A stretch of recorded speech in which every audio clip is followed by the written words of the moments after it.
அது மட்டும் இல்லை, பேட்டி கேட்குறாங்க, அந்த எம்எல்ஏ பேட்டி கேட்குறாங்க, ஏங்க உங்களையெல்லாம் வந்து மருத்துவமனையில் வந்து சோதனையிட்டு கிட்னி முறைகேடு நடைபெற்றதா சொல்கிறாங்களே, அதுக்கு பதில் என்னன்னு சொல்கிறாங்க.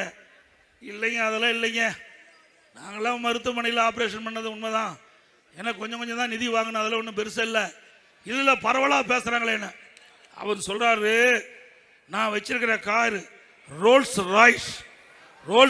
ராய்ஸ், அந்த கார் வாங்கினா 12 கோடி ரூபா ஆகும், இங்க இருக்கு இந்த ஊர்ல இருக்கிற கிட்னி எல்லாம் கழட்டினா தான் அந்த கார் வாங்க முடியும்.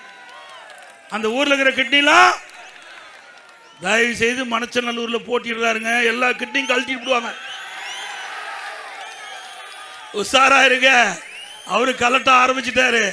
நீங்க உஷாரா இல்லைன்னா கிட்னி காணாம போயிடும். எவ்வளவு திமிர் இருந்தா இப்படிப்பட்ட பேச்சு சொல்லணும். ஒரு பொதுவாழ்வு வந்திருக்கிற ஒரு எம்எல்ஏ எப்படி மக்கள்கிட்ட பேசுறதுன்னு வேண்டாம், மக்களை எப்படி கொச்சப்படுத்தி பேசுறாரு பாருங்க. பணம் இருக்கின்ற திமிரில் இப்படிப்பட்ட வார்த்தையை கக்கின்றவருக்கா நீங்க ஓட்டு போடுவீங்க?